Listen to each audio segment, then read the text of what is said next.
Secretary, roll call.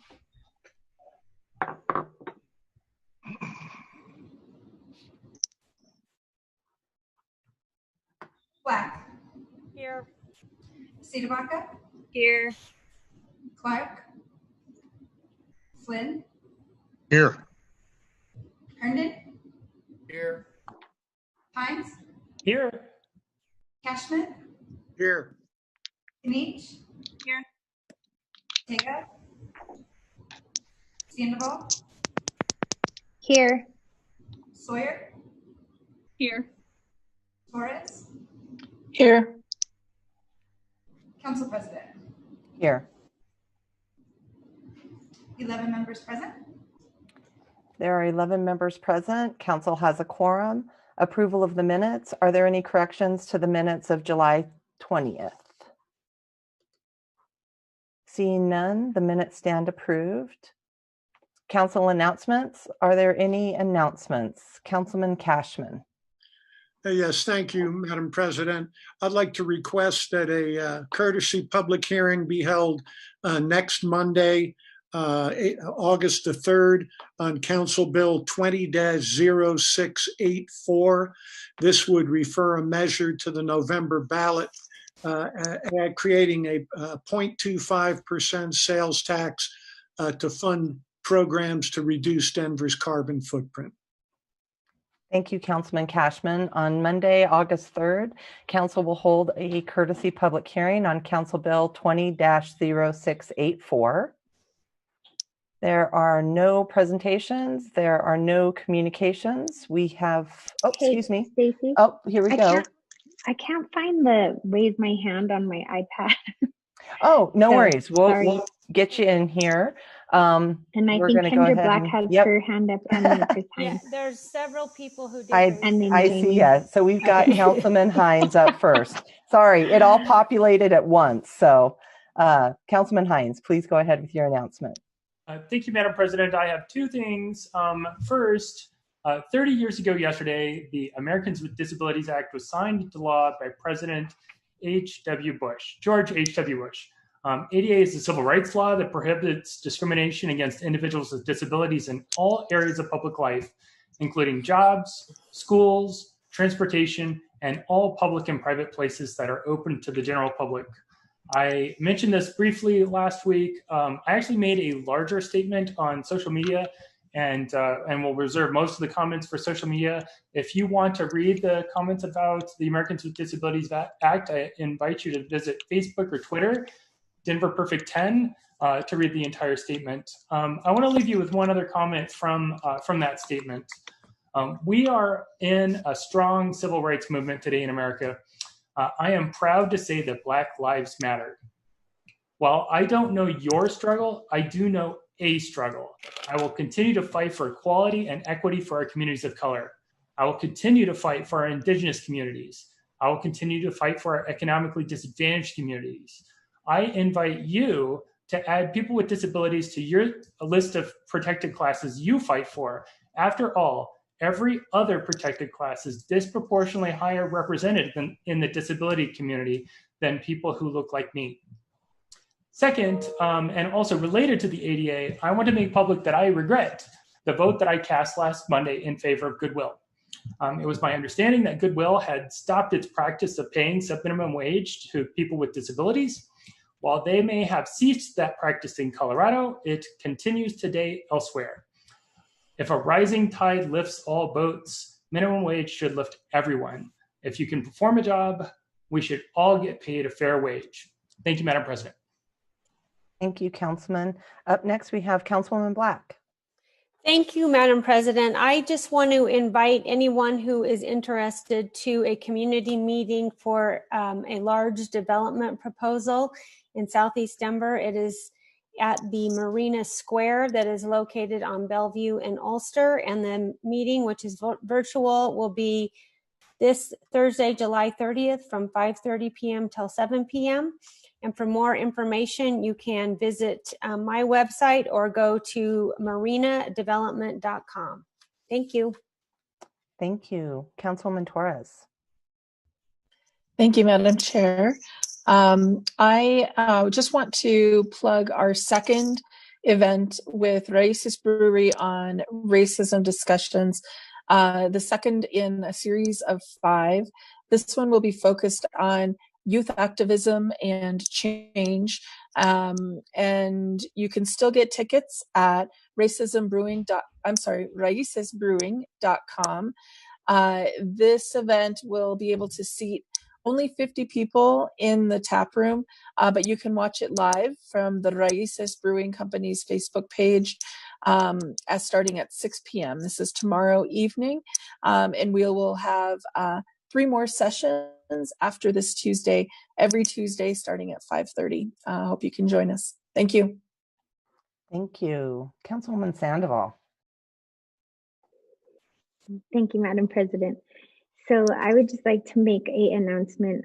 I am working on leading an initiative to change the park at Columbus Park on 38th and Navajo to formally change the name to La Raza Park, which I grew up calling it, and for 50 years it's been called La Raza Park, but the official name has been Columbus.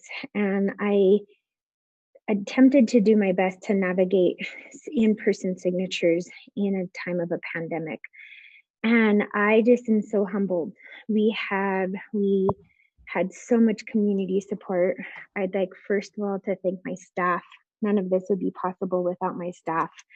Gina, Jamila, and Naomi, thank you so much. Your support of myself and my family during this time has been steadfast and loyal, and I've needed that. I would like to thank my family who came out. I would like to thank Senator Julie Gonzalez, Representative Serena Gonzalez Gutierrez, Justine Sandoval, Leslie Taragowski, Bobby, Nita, Bones, Jolt, and really I could go on for a long time. On Friday, in 4 hours, our community came out and we had 485 signatures by the time I left. And on Saturday, we hosted another 3-hour for those who couldn't make it on Friday, we hosted on Sunday. And in 3 hours, I have over 700 signatures to put into Parks and Rec, and only 300 are needed. So it was humbling to be part of the process. And it was, I was told several times that it felt like an old neighborhood get together. People social distanced, had masks. It was absolutely safe. And I would say one highlight particularly stood out. An older gentleman walked up to the kiosko where we were underneath, and his daughter got my attention, and he was 100 years old, and he walked to that park every day. And so I got the attention of a 100-year-old man, and it was such an honor to have him there. As you all know, sometimes I can be a bit emotional for him and all of these generations of Latinos who have fought for us, for the 5 Latinos who are on this call, to be able to represent Denver, including Madam President, you, including Council Pro Tem, Councilwoman Torres, including you, Councilwoman Sidabaca, and myself. The 5 of us, people fought hard for us to be in this position. And so thank you, community, for showing up. Thank you for offering my office the support I needed. And I will be submitting those 700 signatures to Parks and Rec, and I will be continuing on this process and making updates. So thank you so much. I'm truly humbled. Thank you, Councilwoman, and congratulations. That's impressive during a time like this, that you were able to pull everybody together and get more than double the number of petitions. So thank you. And we definitely have to thank our ancestors for all the hard work that they put in and the sacrifices for us to be here. And so thank you for that. Looking in the queue one more time, I see no other announcements, and so we're going to go ahead and move forward. There are no presentations. There are no communications. We have one proclamation on consent this evening, and that proclamation is a proclamation honoring Michael Eugene Soma for 35 years of service to the city and county of Denver. And so we have that on the proclamation, and hate that we weren't able to do it at the meeting that he was at directly. And then thank you for postponing it last week. And so we just want to congratulate Mr. Soma on his 35 years of service and all of his commitment to us and the Denver Fire Department. And going forward, Madam Secretary, please read the bills for introduction. From Finance and Governance, 2665, a bill for an ordinance approving a proposed amendment to approximately 10 leases, licenses, and concession agreements in response to the COVID-19 health crisis to be negotiated by the Director of Real Estate to provide relief for the tenants.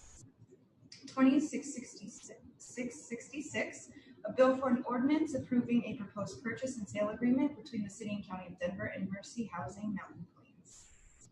2676, a bill for an ordinance amending the classification and pay plan for employees in the career service and for certain employees not in the career service.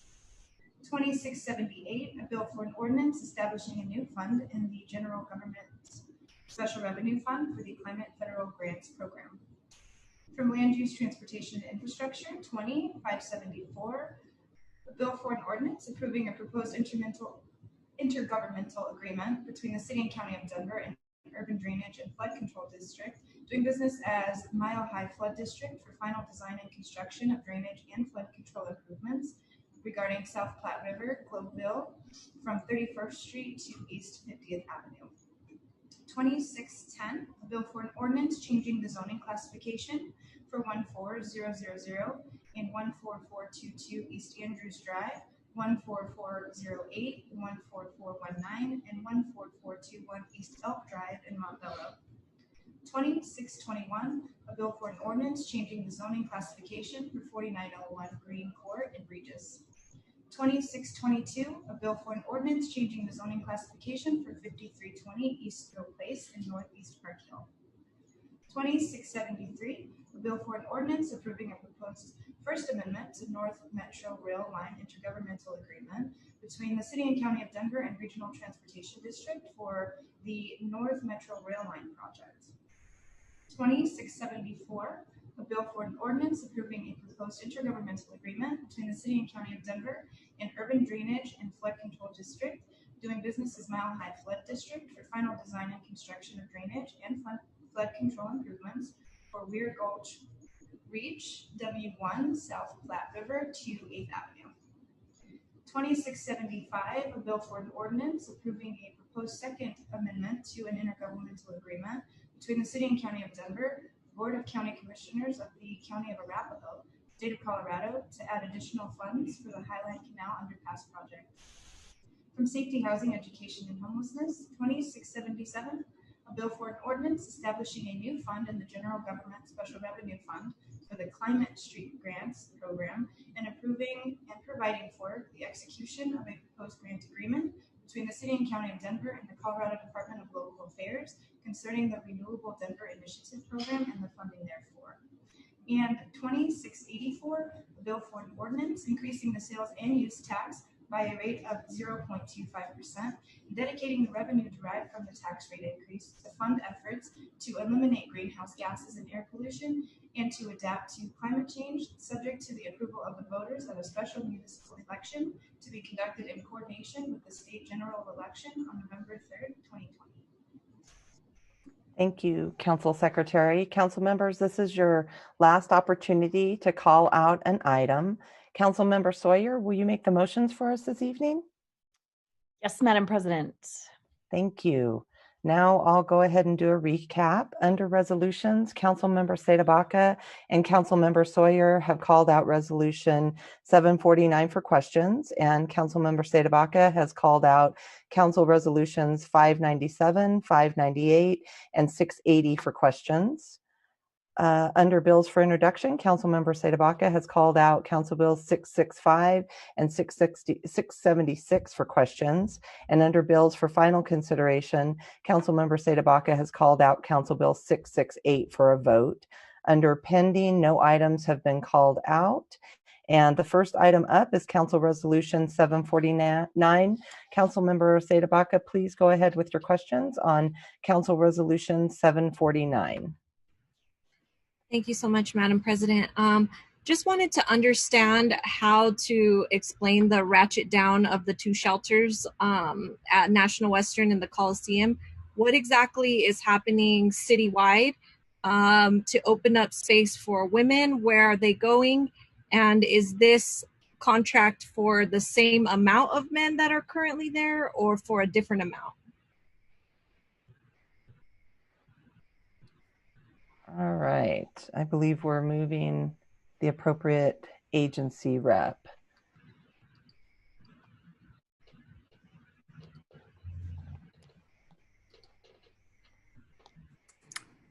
Apologies, Laura, I'm jumping in. I just got one of those kick off and rejoin things as you were asking your question. So, Madam President. Please, Councilwoman, go ahead and state your summary. question, please.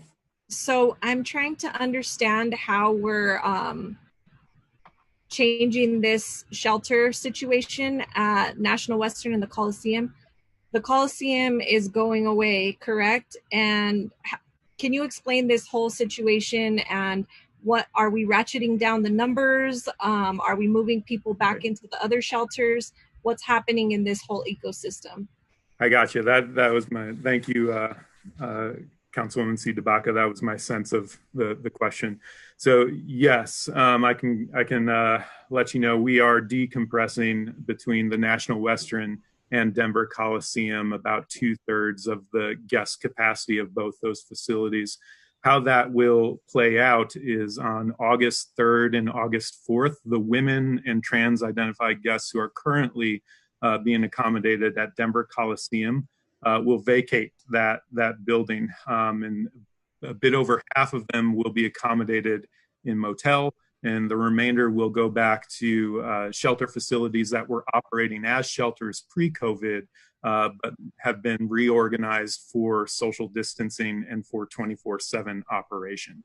So when the 3rd and 4th, the Denver Coliseum will be emptied. And over the course of about a week, it will be re-outfitted and prepared for 300 of the current guests at National Western Center. Male identified guests in those shelters will move to the Denver Coliseum. And that will be the final move to completely stand down the roughly 600 guests who are staying at National Western Center. So 300 will move into the Denver Coliseum. The other 300 are being currently referred into smaller targeted shelter programs as appropriate. So for instance, working men may be referred to the new Genesis program, Step 13 and otherwise, and they'll also be referred to the 48th Avenue shelter, which is a city owned facility out on 48th and Colorado-ish. And so this contract in particular is for that gap period while they retrofit the Coliseum, or I thought we were taking National Western offline. We are taking National Western offline. As of on August 10th, those moves of men will occur, and August 11th, the National Western Center will be empty. We need a buffer of time at the end of our stay there, though, to remediate the environment and make sure that it's returned to a condition that we found when we arrived there.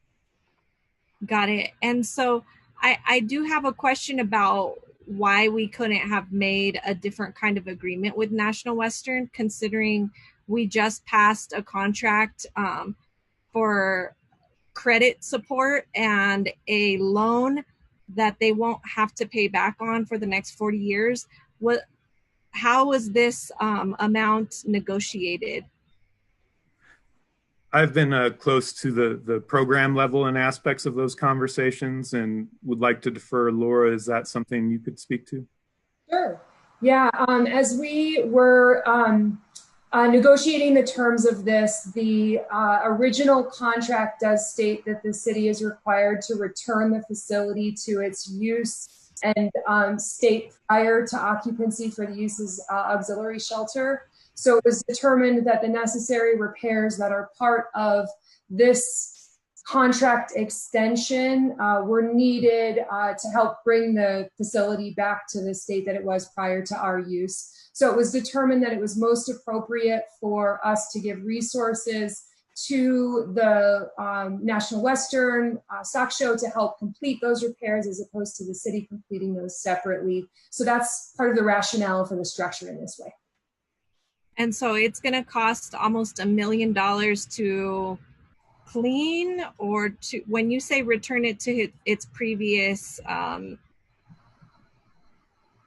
state, what does that mean? Sure. So the contract, this extension outlines about $435,000 for repairs that are outlined in the scope of work that include primarily some repairs to the restrooms. There's a number of restrooms that need plumbing repairs and other supports. There's also some repairs to the front doors and some painting and other minor repairs, but that's outlined in the scope of work at an anticipated cost of about $435,000.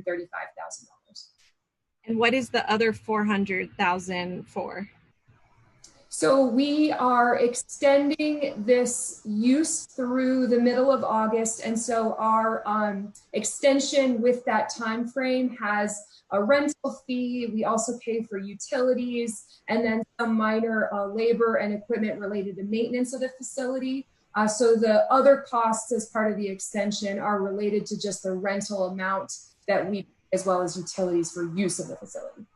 So the monthly rental amount plus the utilities and those fixed costs is about $400,000?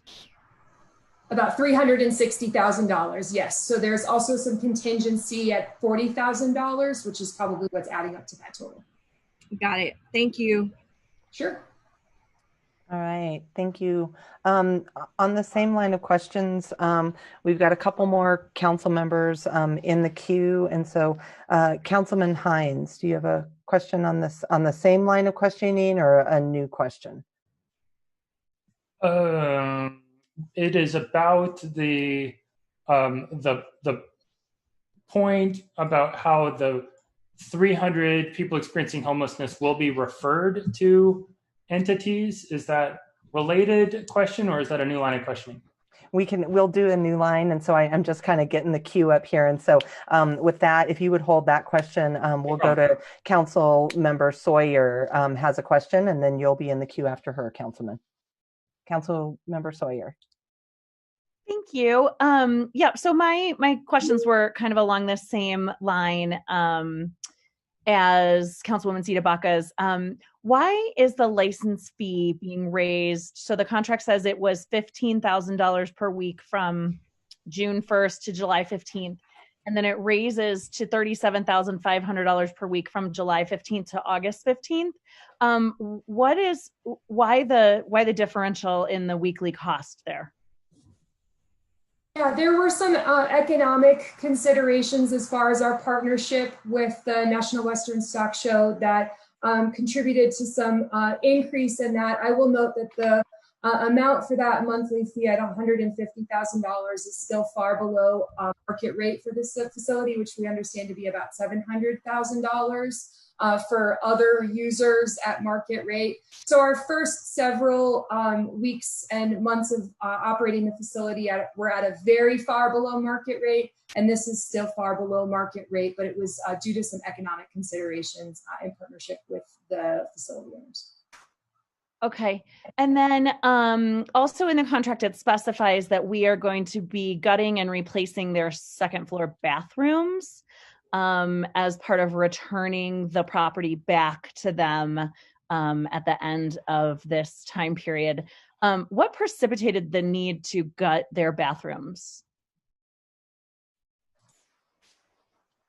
So we did have damages to the bathroom facilities that required repair of some of the plumbing.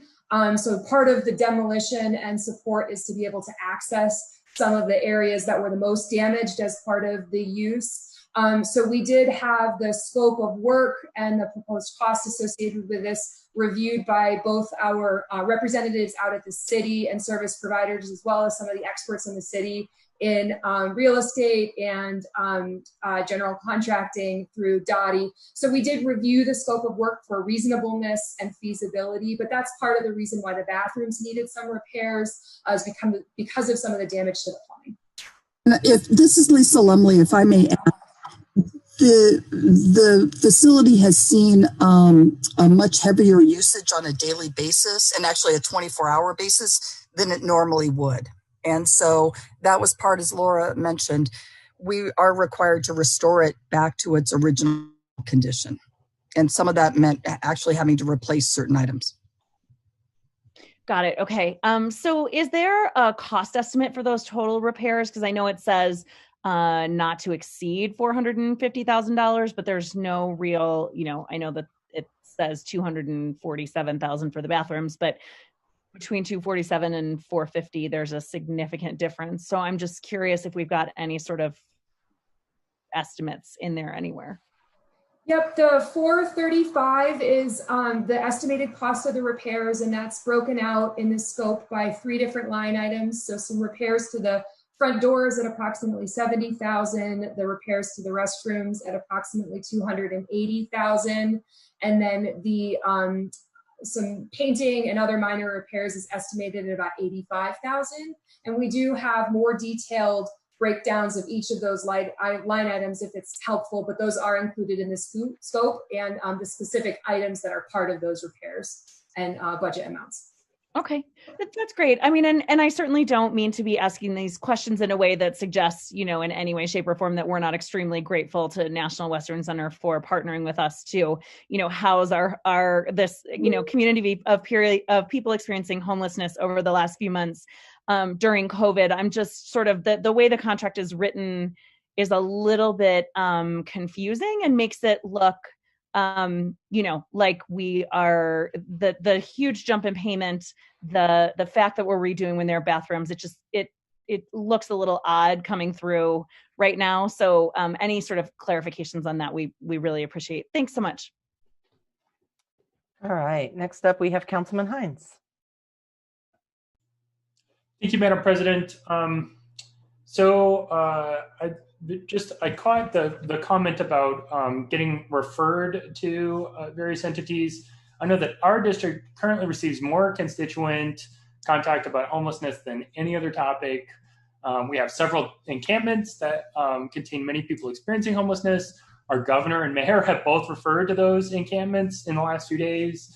The encampments are already at a tipping point, including firearms and fatalities. And so when I hear that people will be referred to various agencies, I get concerned for my constituents. And so on behalf of the people I represent, are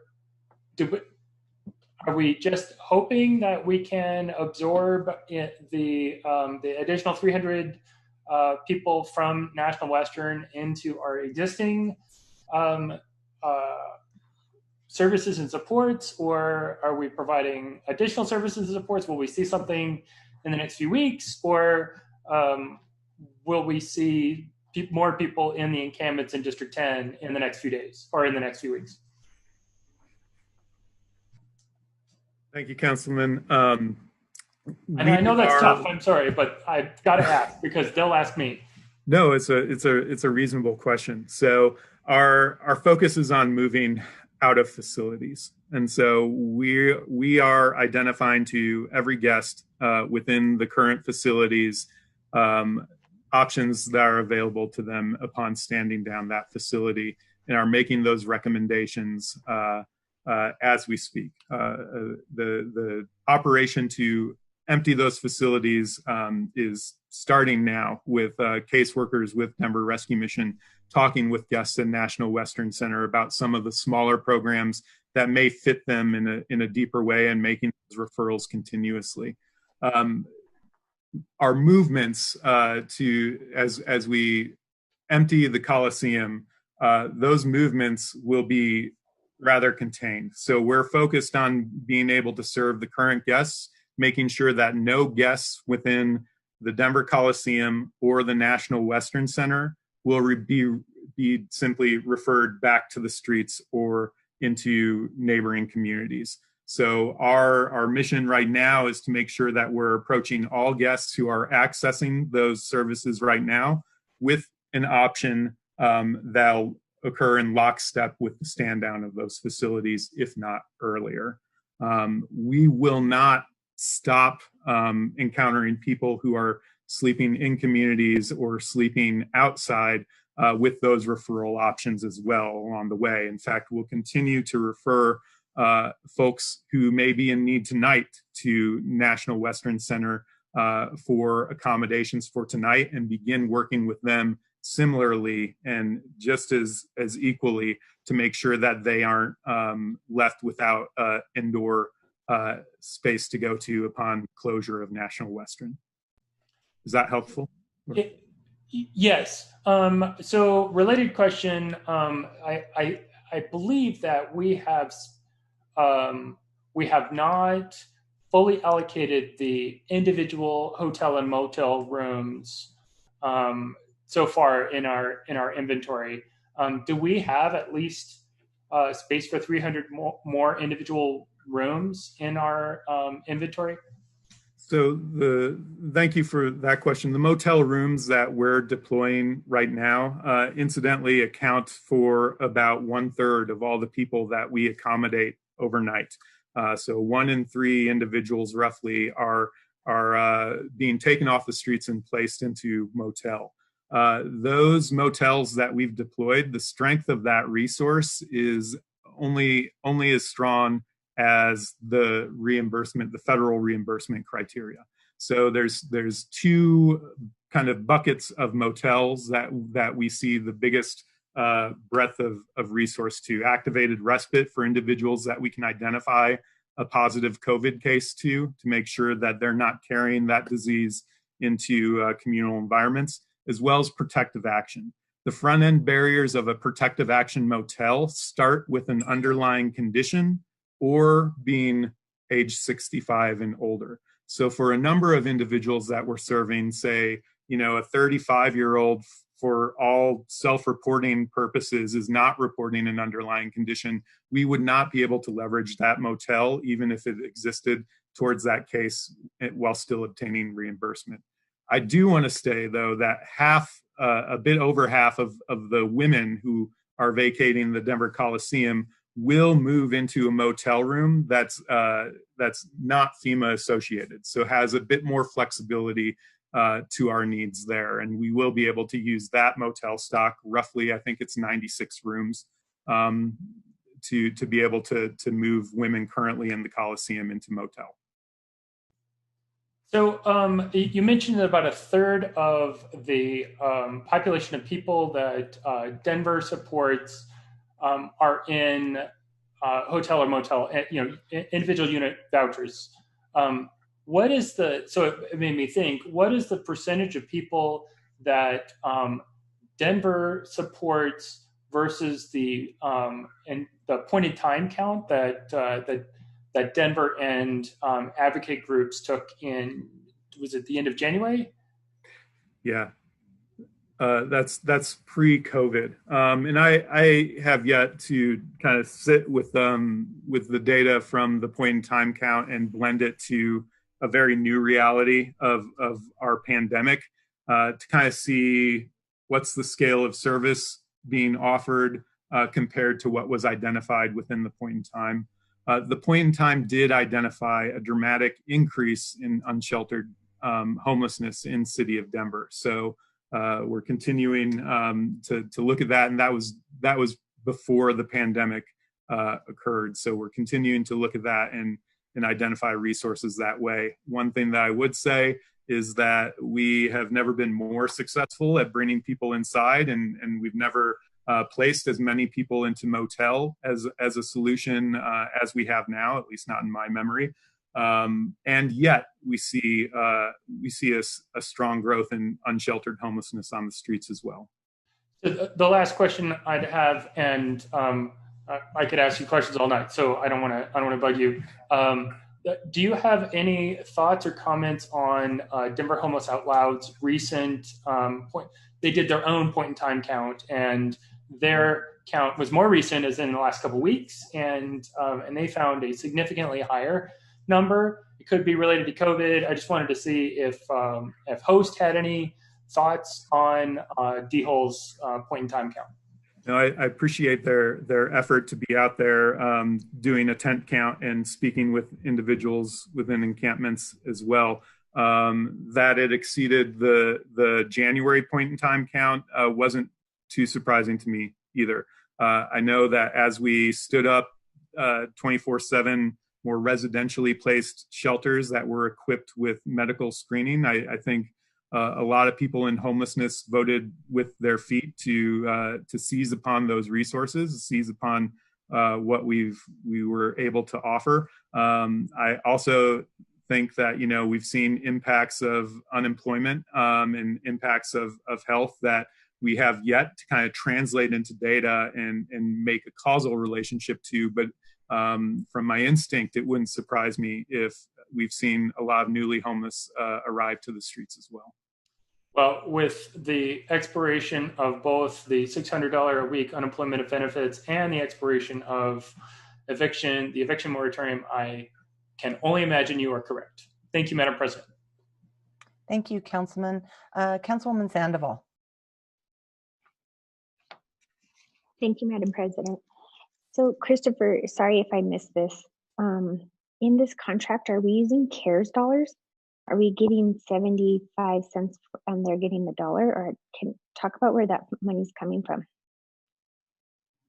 I can take that, Chris. This is a portion of the dollars are FEMA reimbursable for the cost of the auxiliary shelter facility. So there's a local match, as you reference, of 75% FEMA and 25% of resources from the city. But yes, this is a investment.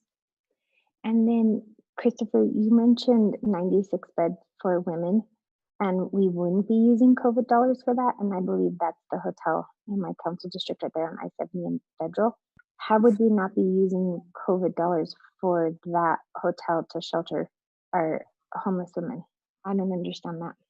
So those motels wouldn't be paired to the FEMA reimbursement that places front end eligibility factors. If we went that route to resolve paying for that motel, we wouldn't be able to accommodate the majority of guests that are currently at Coliseum.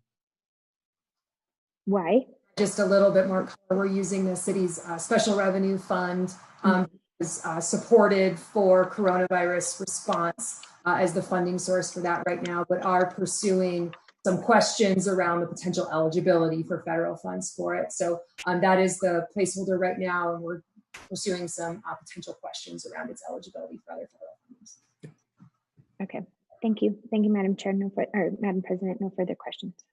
All right, thank you, Councilwoman. We've got Councilwoman Sawyer back up and Councilwoman Sedabaca. Councilwoman Sawyer. Thank you, Madam President. I had originally called this out for questions, but I would like to call it out for a vote. Okay, we can certainly do that. Is it okay with you if we get Councilwoman Sedabaca's questions in? And absolutely. Yep. Okay, perfect. Councilwoman. Thank you, Madam President. Just a quick and dirty from Chris. What is can you go down the list with shelters and motels and the two different types of motels and tell me how many beds do we have total and how many are currently vacant? I can't do that from the flashcard memory in my head. I can certainly follow up with a more detailed response.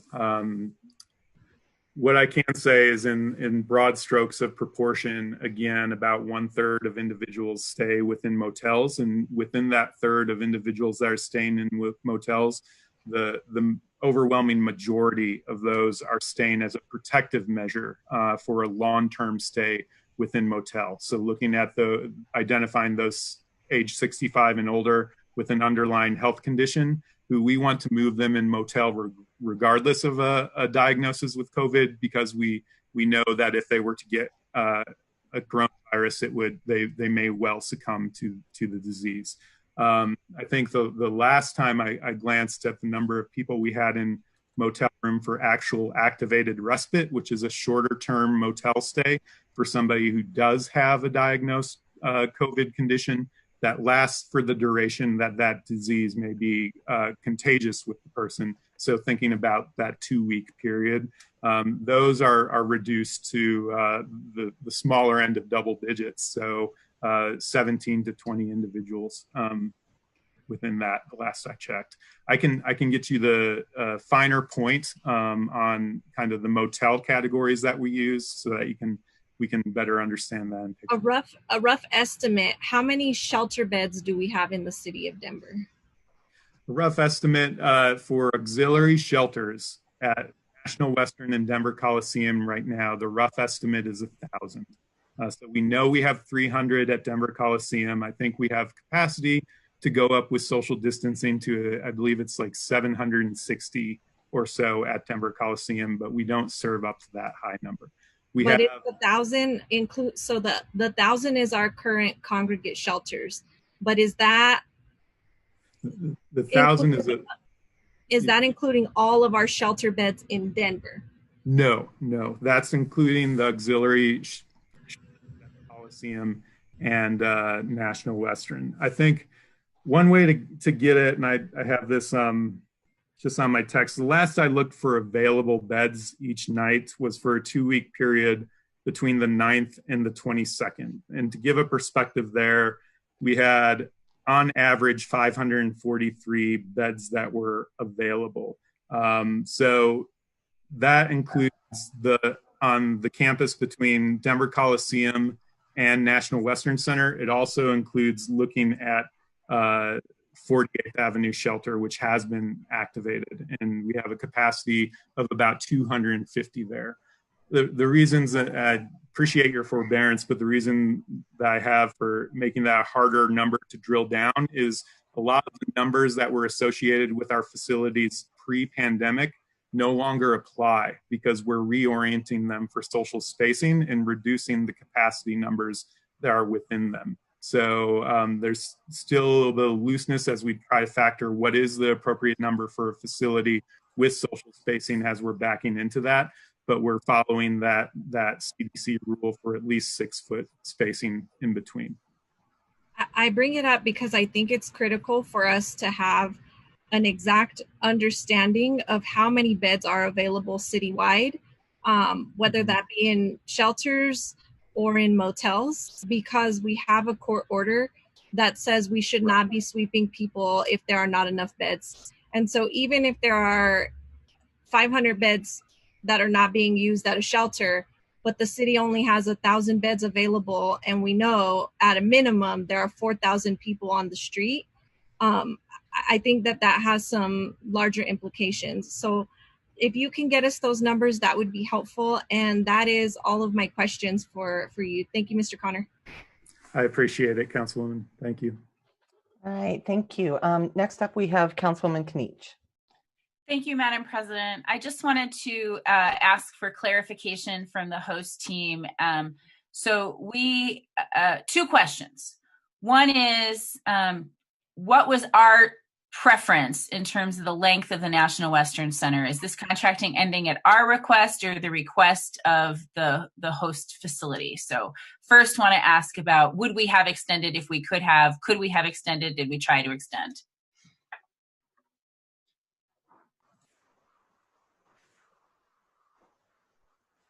This was the timeline that was negotiated with the owners of the facility for our use. We did have some conversation around potential beyond this, but this was the outcome of the negotiation as far as their interest in using the facility for this purpose as part of the contract.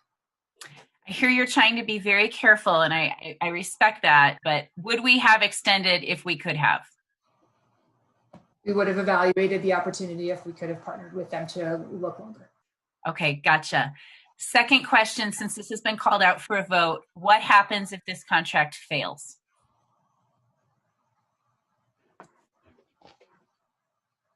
Does the facility need to close immediately, since this is an extension we're voting on?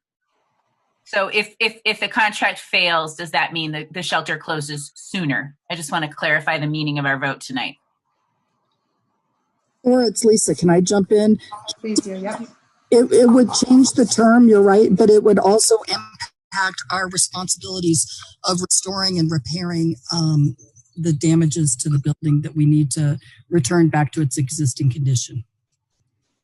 So let me clarify. We have an existing lease that has existing obligations to return the facility. So is there a risk that we would be in breach of those agreements if we didn't sign this agreement that details how that will be carried out? Correct. Okay, so it's not that we don't have the responsibility if we don't do this contract tonight. We already have the responsibility, yes? That would be correct. Okay, thank you. No further questions, Madam President. Thank you. All right. Thank you, Councilwoman. All right. Thank you, everybody, for answering the questions. And Councilmember Sawyer, will you please put Council Resolution 749 on the floor for adoption? Yep, I actually just have one last final question in response to Councilwoman Kenich's question, and this might be for real estate. I guess I'm just a little bit confused. I wish someone from National Western had maybe been here to answer some questions as well, because I guess I don't understand how 400 homeless individuals could be causing more damage to bathrooms than 650,000 users. I'm a little confused about that, and I would like someone to answer that if we're going to be on the hook for renovating their bathrooms. Chris may want to respond as well. What I will say is that what we have found, certainly my involvement as we've owned a shelter, that there is a very heavy use in fixtures, and the repairs are not necessarily surprising to me. So, Chris, I don't know if you want to share. Nor are they to me. One thing that I'd maybe suggest is that the National Western Center has been providing a residential solution, so not an event-based solution. So every one of the individuals who we've been accommodating has been utilizing the facilities multiple times a day. I would say, and the majority of our guests can navigate using those facilities just fine. I would be remiss to say without, I don't want to arrive as stigmatizing, but the reality of it is we do have behavioral issues within the population that we work with, where plumbing in particular is a facility issue that requires special attention in a facility. At our 48th Avenue shelter facility, for instance, we installed something, and you'll forgive me as it's around dinner time for folks who may be watching, but we installed something called a muffin monster that essentially grinds up anything and everything that you could put through the pipes. That includes fabric, that includes plastic and glass bottles, that includes metals and those kinds of things, because of the heaviest use. Facilities that provide sheltering assistance to people in homelessness need to be created and equipped as very, very durable, hard use facilities. And so much like Ms. Lumley, I'm not too surprised that the plumbing issues through the course of our stay have burdened the National Western Center and require repair. Okay, thank you. I think Councilman Hines had one more question. I was going to ask if it was okay if I go to his final question, and then we don't quite have this on the floor yet. So, okay, Councilman Hines. Thank you, Madam President, and thank you, Councilmember Kenich, for your questions. Your questions created a question of mine too. I thought that the city tried its best to, because we are obligating taxpayer funds, to be maximally determinate on the amount that when City Council approves a funding request, that we approve that funding request and don't create a blank check. So I guess this might be for real estate. I'm curious as to how, in most cases, City Council obligates itself to at most a dollar amount and not a blank check, and yet in this case we obligated ourselves to a dollar amount and then a blank check.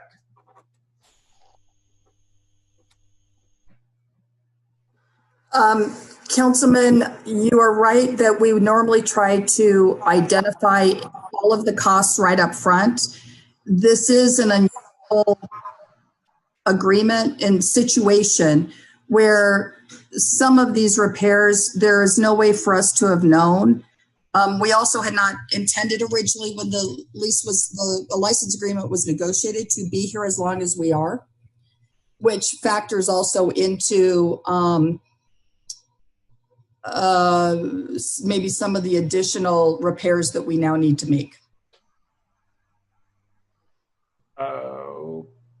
Okay, I mean, I guess I'm not sure necessarily what kind of answer I expected. I'm not sure I am satisfied with that answer. I am pretty sure that I don't think that this is the right venue to demand the right answer right now. So perhaps we can chat about that at some point in the future. I just want to make sure that if we're committing taxpayer funds, that we know that we can be open and transparent about to the people who elected us, what we're committing to, and we don't say we're giving you these funds and on the back end we might give you more funds. So I understand the situation that we're in now. I want to make sure that I can be as transparent to the people who elected me, well, everyone in my district, including the people who didn't elect me, and so I guess that's just a larger question that I have that may not be specific to this particular contract. So thank you, Madam President. I just want to add one point. I appreciate all of the questions related to the costs, and I understand and agree with Lisa's point as far as not being able to necessarily anticipate some of the repairs that have come with the scale of this use. So I would just say, as you're considering this contract, that the resources as part of this extension reflect the obligation to bring the facility back to the state that it was prior to our use. So they're important resources as part of that contractual term. But it's also important for us to be able to have enough time to make the transition out of this facility strong with the steps that Chris outlined earlier. So giving us the time in August to connect back to some of the facilities where if this did not pass, that runway would not be long enough to make the appropriate connections for folks to existing and planned facilities. So just want to reiterate the importance of the time and resources as part of this extension to both uphold that contract and also make sure that we're supporting a strong exit of the facility for the guests that utilize our services. It's been a thoughtful plan that's been outlined by Chris to support residents who are moving to other facilities, and we want to make sure that that's a strong process and well supported for guests who might be moving. All right, thank you. All right, Councilwoman Sawyer, will you please put Council Resolution 749 on the floor for adoption? Got it. I move that Council Resolution 20-0749 be adopted. Second. All right, great. It has been moved and seconded. Comments by member of council, Councilmember Sawyer. Thanks so much. I have my concerns about this. I understand why it is important that it move forward, but I am going to go ahead and vote no. Thanks. All right, thank you. Madam Secretary, roll call.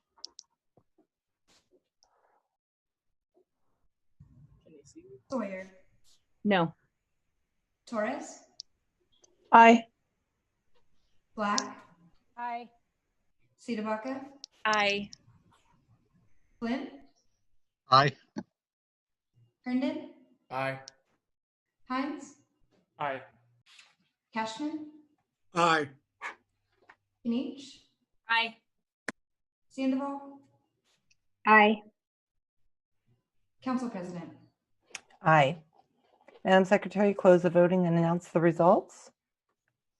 1 nay, 10 ayes. 10 ayes. Council Resolution 749 has been adopted. The next item up is Council Resolution 597. Councilwoman Saidabaka, please go ahead with your questions on this resolution. Thank you, Madam President. I wanted to call this one out and 598 out, just to ask questions about how these two entities are providing services that are reimbursable. We have lots of contractors and I'm just not sure what exactly they're doing. So for Liberty Waste Management, where are they operating and what makes their service COVID reimbursable? Thank you, Councilwoman Siabaka. This is Christina Ulrich with General Services. I cut out, I had to relog into Zoom for the first part of your question, but I believe you're asking what makes services reimbursable for FEMA expenses. Is that correct? What makes these two particular contracts reimbursable, Roth and Liberty?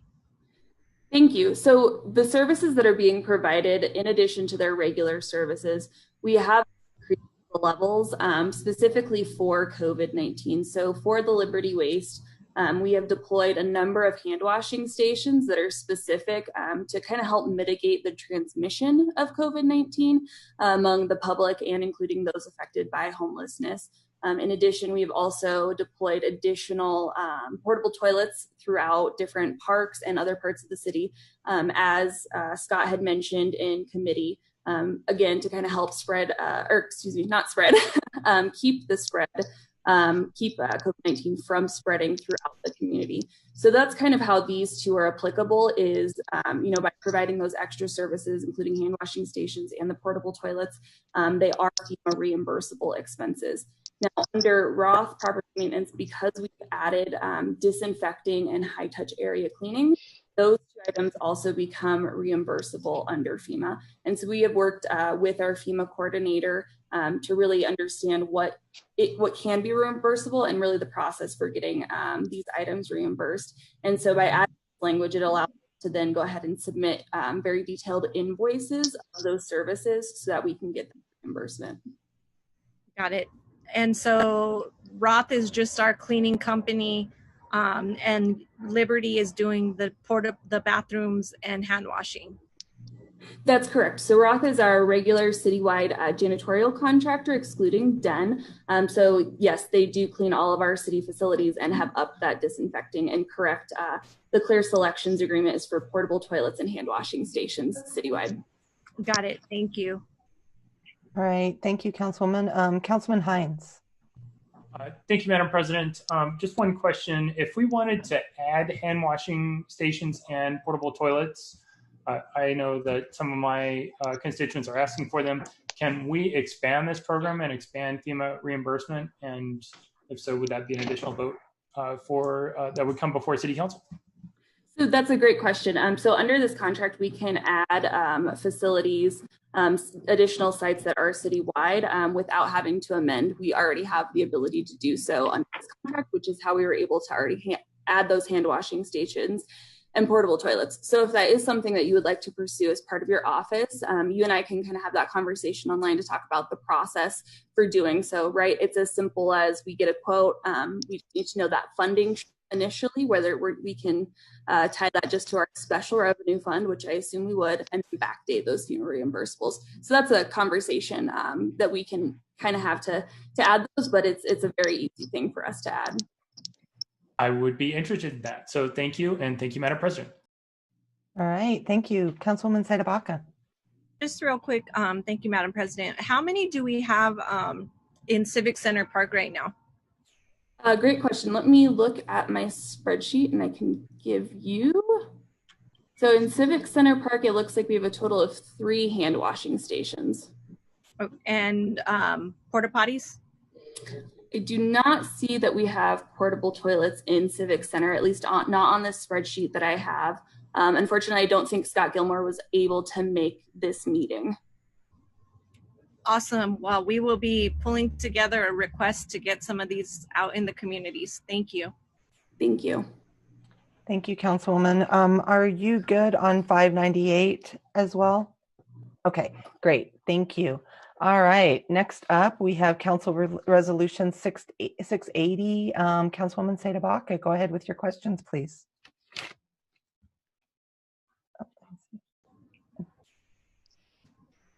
So we have the power to waive the accrual of interest. I'm wondering if there's power to waive the taxes themselves, and in what cases we would be able to do that. So, good evening, City Council. Thanks for having me, and Councilwoman Seda Baca. No, we do not have the ability to waive the taxes. Property taxes are governed by state law, state constitution, the Colorado Revised Statutes. So there are specific laws and regulations in place that govern that, and the city does not have the ability to choose to tax or not tax specific property owners. So what gives us the authority to waive the interest accrual? Late in the session, the Colorado General Assembly passed a statute authorizing counties to waive late interest for interest on late payment of property taxes for this year only. And it's a result of the COVID and the timing of COVID as to when the property tax payments were due. And so have we made any accommodations for people who can't afford to pay their property taxes right now? What exists to be able to help people get their houses out of delinquent status right now without first having to come up with the money to pay their taxes? So from a property tax collection, the city has no programs in place to assist. So basically what we have between June 15th, which was the second half payment deadline, and October, which is when the tax lien sale takes place, we reach out to the property owners, provide them delinquent statements, and give them the opportunity to pay the taxes up until October, when the tax lien sale goes into process. So does the mayor have, under his emergency powers, emergency authority, does he have any power to change retroactively the taxation rate that we selected as a city? I do not know the answer to that question. That would be a question I'd have to have city attorneys opine on. Has there been any other circumstance in our history of a time when a tax rate was selected at one point in the year and something happened and that tax rate was retroactively changed? Not that I'm aware of. So there's essentially no relief at all at the city level for business owners and resident and property owners related to property taxes? Not through the Department of Finance. I'm not aware. I'm not sure if Human Services or some other city agencies have programs in place to assist folks that are struggling with making payments on whether it be property taxes or rent or what have you. But the Department of Finance does not administer any programs to provide that kind of assistance, no. Councilwoman, this is Kiki Turner, Communications for the Department of Finance. Building off of what Steve said, the Department of Human Services does administer a property tax relief program. So I'm sure I can help follow up with them and get some status on that program. It's the rebate, and that is, I brought it, I said, without having to pay their taxes first.